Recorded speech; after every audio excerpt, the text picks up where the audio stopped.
4 quick things you should always do during a stock market crash. Investing in the stock market is a reasonable, safe way to build wealth over time. But when the markets occasionally take a dive, investors could lose a substantial portion of their portfolio. Things can get even worse in a market crash. A sudden, dramatic decline of stock prices across a significant cross-section of a stock market, resulting in a significant loss of paper wealth.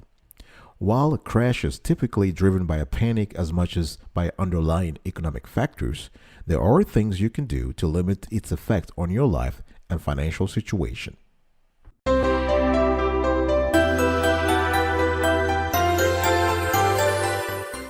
Welcome back, folks, to another edition of Sweetie Kiwi. I hope you are doing fantastic today. I'm doing marvelous, if you were to ask me. And if you are doing as great as I am, go grab a cup of and let's roll. Today I'm going to talk to you about 4 quick things that you want to always understand and you want to always do during a stock market crash. Number 1, understand market cycles. When we're talking about market cycles, you want to understand the 4 things. There are 4 types. First type is accumulation. You have the accumulation phase, right? This is the accumulation that happens after the market has bottomed and the innovators and early adopters actually begin to buy, right? So those are people who figure the worst is over, so they just step in. So after the accumulation phase, you have something called the markup phase. This is what I call the bull market, what everybody calls the bull market, right? So in this phase, the market has been stable for a while and moves higher in price. The third phase is distribution phase. This is the phase where you have a lot of players, especially sellers, they begin to dominate and the stock reaches its peak, right? So you have what technical analysts call resistance. So during the distribution phase, you would see the price actually hover around the resistance point. And then the fourth phase is a downtrend. And this is the opposite of the bull market. So you have a bear market, right? So downtrend occurs when the stock price is tumbling down. Now, it is very important to understand those 4 phases, because when you have a stock market crash, you got to ask yourself, which phase are we in? Sometimes most people think we are in a downtrend. In other words, we're in a bear market, but it's not true. A stock market crash could be a symptom, or it could be a precursor, or it could be a successor to a downtrend bear market. It is important to understand that the vast majority of the time, crashes usually come in the context of bear market, as I said. Let me give you an example, right? Whether in 2008, 2009, or in the during the Great Depression, those 1929, 1930, yeah.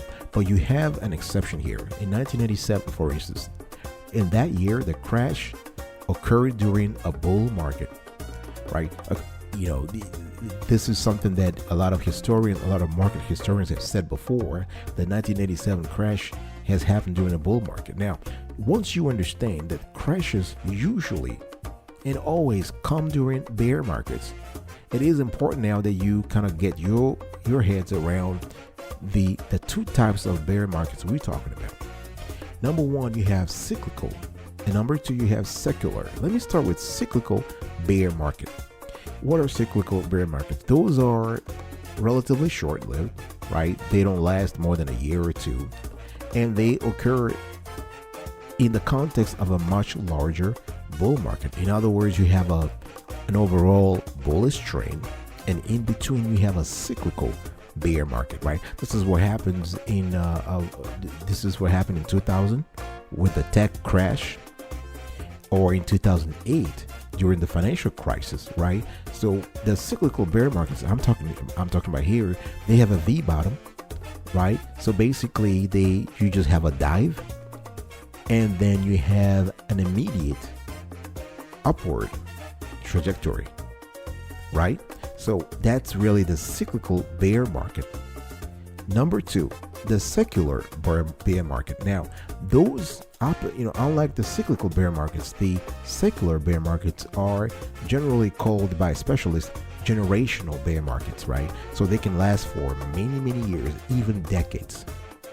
So the reason why I'm spending time to explain this is that once you understand what kind of market cycle you're in, you can make your move in terms of your portfolio. You can stay put, you can invest in the market. So let's talk about secular bear markets now. In 1906, from 1906 to 1921, we had a secular bear market. From 1937 to 1949, we had a secular bear market. We also had another one from 1966 to 1982.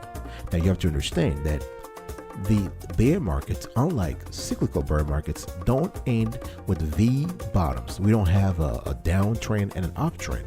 No, most secular bear markets, they die on total indifference. All right. So the thing here is that by the time a secular bear market has run its course, nobody wants to own stocks anymore, right? So the stock market has lost its preeminence. All right. So this is very important to understand the difference between secular bear market and cyclical bear markets. I'll be right back right after this. Don't go anywhere.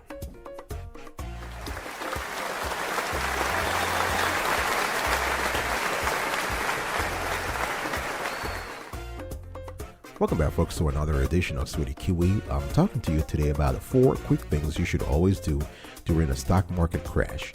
Now, in the first section here, I explained to you that you need to understand what market cycle we're in. Now, let me talk to you about the second thing you can always do during a stock market crash. Before I do so, please consider subscribing to our channel if you haven't already done so, and turn on the notification bell. I really appreciate that. Also, share, like, and comment below whether you believe we are in a market crash or not. Please share this info. A lot of folks need to understand this so we avoid this sort of irrational exuberance or irrational behavior that we've seen in the markets lately. All right. Now, number 2, stay out of the market altogether. Remember that there are several ways you can generate passive income, right? Generating passive income doesn't have to go through financial markets. There are other ways. And during a stock market crash, you want to take the time to revisit your strategies in terms of generating cash, and you can look into other sources. For instance, P2P lending. So peer-to-peer lending, right? So peer-to-peer lending basically removes the banker, the middleman, out of the lending equation, right? So that means that you, as the investor, you have a higher rate of return, right? And a lower rate and fees to the borrower, right? So there are a lot of platforms, a lot of P2P platforms out there, and you might want to consider it. Now, those platforms are pretty secure. In other words, they do a thorough background check on the borrower and the lender. So you, as a lender, you have the confidence that you will recoup your cash and earn and eke out some good profit. You can also invest in precious metals, right? We're talking gold. Those are controversial. Those might be controversial assets, but believe it or not, they are good ways to hedge your portfolio, right? So you can basically invest in precious metals, including silver and gold. You can also take the time right now, if you are in a stock market crash, or you believe that we are in a stock market crash, you can take the time to pay down debts, right? It's very important, especially if you have obligations and liabilities out there that require you to make payments with higher interest rates. It's a good opportunity to take the time to do an investment with a guaranteed return, an investment in yourself. All right. You can also invest in real estate. Why? Because cyclically and structurally, when the economy is down, or when a stock market crash has occurred, there is a ripple effect on the property market. So you can find a lot of properties at very very cheap prices that are dirt cheap, very low. So you can take the opportunity to invest in the property market. You can buy property directly.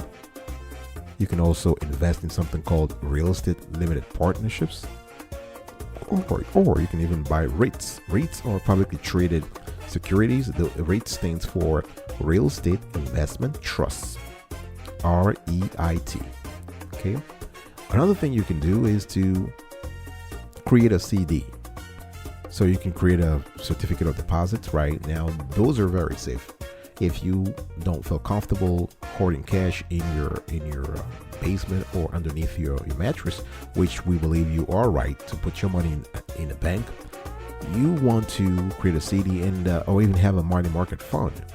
The good thing is that the FDIC, the Federal Deposit Insurance Corporation, will insure your deposit up to $250,000. Now this is a limit per depositor. So if you have multiple accounts and you have more than 250,000 in the combined in all those accounts, the FDIC will only step in up to 250 grand. All right. Now this is pretty wonderful, right? If you have high volatility in the stock market, it could be good to park your money in a CD, right? You can also invest in United States Treasury securities, right? This is also good. It's a great opportunity to save money. US T-bills and US T-notes are very good. You can also buy collectibles, right? I'm talking about artwork. You have antiques, other treasures, numismatic coins, right? Those are very good. Sometimes those pay off, sometimes they don't pay off. But if they do, when they do, they pay off big. You can invest in wine. You can become a silent partner in a small business, right? Here, I'm just kind of giving you ideas of stuff you can do during a stock market crash. If you have some cash sitting around, you can become a silent partner in a small business. What is a silent partner, by the way? A silent partner essentially means that you're bringing cash. You have some equity, you have some voting rights, but you're not participating in the daily activities and the daily operations of the business, which is great, especially if you don't have time or you have a day job and you don't have the experience to run the business. You just want to bring your cash and make sure that you are contractually protected. You are contractually, you're contractually protected and you are contractually in a position to earn money. You can also invest in yourself. We just did a show about investing in oneself and all the things you can do, right? You can improve you can learn a language. You can take a course or two, right? Whatever you can do to improve your productivity and or job performance. You can work with a career coach who can help you move forward in your career. You can learn more about investing so you can increase and improve your investment ROIs. You can also acquire certain certifications or designations that will enable you to get a promotion or start a business. So what I'm trying to say here is that during a stock market crash, there's a lot to do. You can use the crash as an opportunity, actually. Whatever is seen as a threat, you can use it as an opportunity. I'll be right back right after this. Don't go anywhere.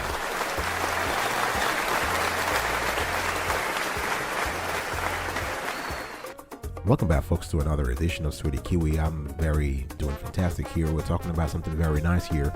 4 quick things you should always do during a stock market crash. I've already spoken about 2 things, and I want to move on to the third one right away. Buy the dip. But which one?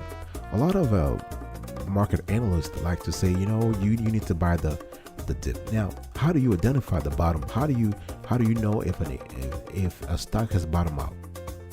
This is really as illusory. This is very as fictitious as anything else. You can't predict how low the market will go. You can make an educated guess. You can use technical indicators. You can use algorithms, whatever. But nobody can predict the stock market. If it were possible, believe me, people would have done a long time ago. So you want to buy the dip. Now, you need to get. People sometimes tell don't sell in a crash, or people say stocks always come back for the long haul. That's true, right? Now, the thing here is that people don't understand. If you are in a secular bull market, that's okay. If you're in a secular bear market, the wait can be very long. Remember earlier I talked to you about you can be a cyclical bear market or secular bear market, right? If you're in a cyclical one, that's fine. Then you just buy some stock, hoping that the stocks will always come back for the long haul. But if you're in a secular one that lasts 15, 20 years, that's a long time to wait, right? Whether you could have taken your money and just put it in some of the things that I mentioned earlier and still eke out some good profit, right? So let me give you an example, right? Let's say if you had invested in the 1970s, right, and you started, because we had a secular bear market in the late 60s, early 70s. Let's say you just started buying as the market began tanking, right? So you would have bought the whole way down, right? Now remember, if you had done that, you would be still underwater until the 1990s. That's 20 years. That's more than 20 years where you'll be sitting with your money would have been tied up in an unperforming stock market. All right, so it's very important. Now, if you look on the screen right now, I just want to show you on the screen the Dow Jones. We just found some Dow Jones Industrial Average history over more than 100 years. All right, now you have to understand that if you look at the screen right now, we had some kind of a cyclical bear market and secular bear market. So if you look for from 1905 to 1920, from the New Deal, we had Teddy Roosevelt and President Harding. From 1905 to 1920, 1925, we had a recovery time of 19 years. 19 years. And then we had another secular bear market from the Great Depression, 1929, all the way to 1955, 1930 to 1955. The recovery time was 25 years. Folks, 25 years. That's a generation right there. The third full secular bear market we had started in the as I said earlier, in the early 1970s, late 1960s, and went all the way to 1980s. So we had a recovery time of 16 years. And then finally, we had the cyclical bear market. Actually, it was not the one in 2008, right? To 2008 all the way to 2012, 2014. We had a cyclical bear market, not a secular one. We had a cyclical one. And as you can see on the screen, we had a V-shaped trajectory, right? So we had the market went down and then went back up. So this is cyclical. So 6 years. So if you compare this throughout history here, not bullish, not bear market, but secular bear market have actually tied up investors' money for a long time, right? So this is very important to understand that when people say buy the dip, you need to understand which market we're in, and you need to find a way to know for sure that you have the right dip. Personally, we're not giving any advice, any investment advice in this show, because every person's situation, everybody's situation is different. So we always advise our viewers and listeners to seek the expertise of a professional, or if they themselves are good with investing, to do things on their own, but do your research. My point here is that before you buy in the market, just don't listen to people telling you, hey, listen, we just buy the dip. The market always comes back up. You've seen the numbers. The recovery time was in some cases 19 years, 25 years, 16 years. So if you invest and you have your money tied up for 25 years, that's a generation, like I said earlier. So do your own do your own research. All right. I will get back to you after this little break. All right. Don't go anywhere.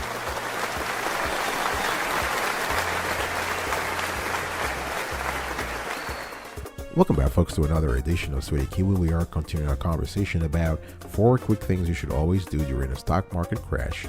And if you love the content's clarity and quality so far, please consider subscribing to our channel and turn on the notification bell. We really appreciate it. Subscribe, like, share, and most importantly, comment, right? What have you done, or what do you do in a stock market crash? what kind of tips you have, what kind of expertise you have, what kind of insights you have. All right. Number 4, educate yourself. Investing is like anything else. You can educate yourself. You can learn about the ins and outs of the industry. You can learn about the subtleties of financial markets. And when it comes to personal education, there are 3 things I want you to pay attention to. Basic technical analysis. You have to know how to read charts, right? You want to start educating yourself on how to read technical patterns, because and this is just my personal opinion here, that everything the whole world knows collectively about a given stock, about a given security, about a given future, about a given index is revealed by its price chart. And I mean everything. I really mean everything. So everything you need to know is already in the price chart. So you have to learn how to read charts, even if only on a basic level, right? I know people always espouse fundamental analysis and technical analysis. I personally prefer technical analysis. But even if you want to go fundamental, just trying to get a little bit of technical analysis expertise under your belt. So once you understand to read technical patterns, you'll have an idea of what sort of downside potential is present during a crashing market, right? The goal here is that you have a whole different concept of buying the dip. Besides technical analysis, you also can get a little bit of expertise in fundamental analysis. Now, fundamental analysis takes care of everything that is not numbers, everything different from, let me just rephrase that. Technical analysis focuses on reading the charts.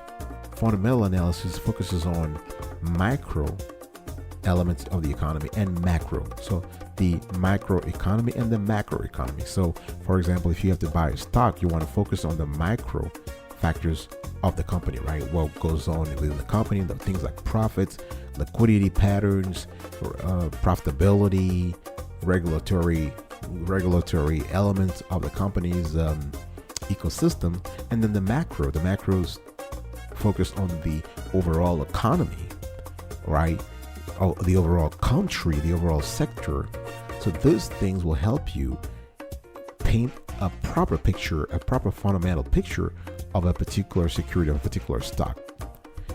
Another thing you want to do when it comes to educating yourself is to buy what you know. What you know from experience. What I'm trying to say here is, if you have expertise in the food industry, try to buy stocks that are in the food industries based on what you know. If you have experience in the fashion industry, buy what you believe people are gonna buy basically the stock of a company who's going to make profits in the next few years based again on your experience, right? So buy what you know. If you are, let's say you are a fashion industry expert, designer for instance, don't try to buy, the stock of a company in the IT sector, in the microprocessors or the chip sector, if you have no expertise or no knowledge about that, right? So it's always important to buy what you know. All right, folks, I really appreciate your help so far. Let's quickly recap today's conversation here. So 4 quick things you should always do during a stock market crash. Number 1, understand market cycles. 2, stay out of the market altogether. 3, buy the dip, but know which one. 4, educate yourself, right? It's very important. Now, one thing I also want to add here to close this conversation is, if you have no expertise, seek the expertise of a professional. Let the professional know your personal situation, financial situation, and also help you hedge your portfolio, right?